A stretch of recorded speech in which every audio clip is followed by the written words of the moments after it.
Hi guys! Welcome back to my channel and mag-a-unwrap tayo ngayon. Dumating kanina. Ito ay titingnan mo na ha.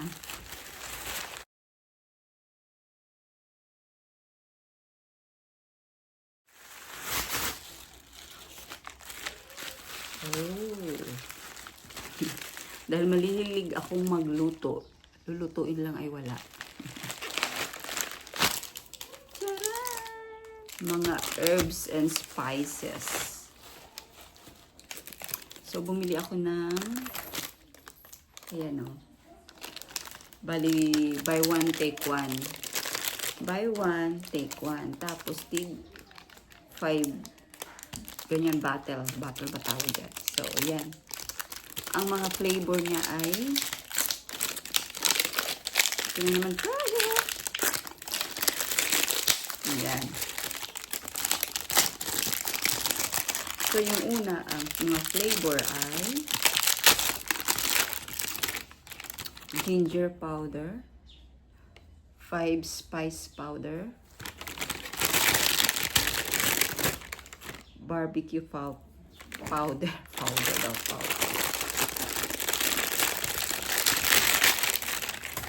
black pepper powder,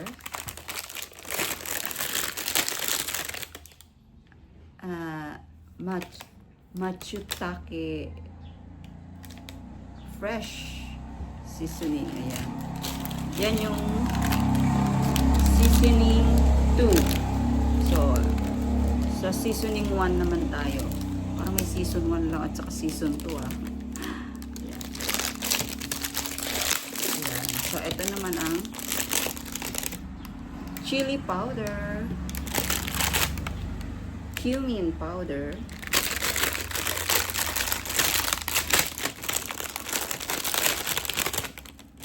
salt and pepper,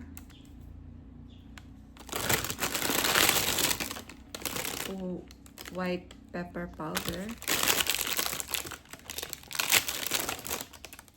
and Chinese prickly ash powder.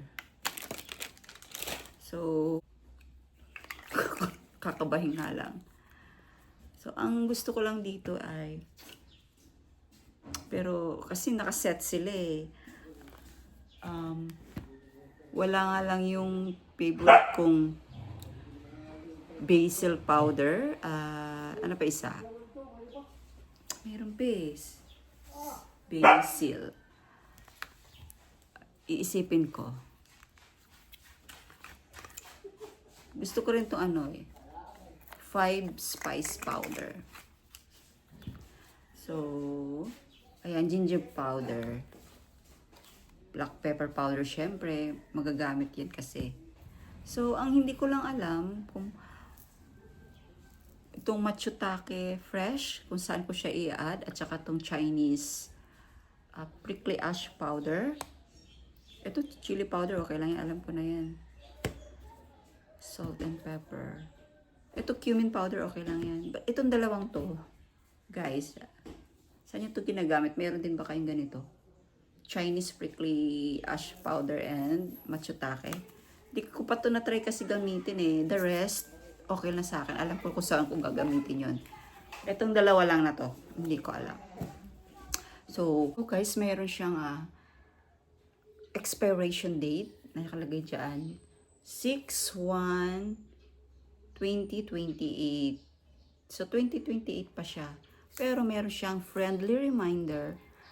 As soon as you open the lid, kailangan i-consume mo rin siya. Hindi mo na siya kailangan patagalin ng up to 1 year or 6 months. Siguro 1 month or ganun. Kasi kailangan din hindi siya ma-expose sa mainit na lugar. Kailangan hindi siya magbuo at saka hindi ma-expire yung kanyang aroma and basta mga ganun. Yung may mga alam sa mga herbs. So, yun. I-share ko sa inyo yung mga kung alam ko saan ko nagamitin yung hindi ko alam na Ito okay to. Siyempre, salt and pepper, no problem. I hope nga hindi magbuo-buo. Sana naman hindi. Isi-store ko na lang siguro sa cold. Ano yung medyo, na lagayan. So, ayan guys, ang aking share ngayon, no? Itong aking mga spices para sa aking pagluluto. Mahilig kasi ako magluto. Kahit akong mag-isa lang, ayan, magagamit ko siya. So, yun lang ang aking share for today's video. Please give it a thumbs up. Yung link nito, ilalagay ko na lang sa baba. Kung gusto nyo mag-order, kasi mura na siya eh. Mura na siya. Buy one, take one. Tapos, take for 5 bottles pa. So, please give it a thumbs up at subscribe na po sa mga hindi pa nakasubscribe. At don't forget, Jesus loves you. So, yun lang guys. Have a good day and God bless everyone. Bye!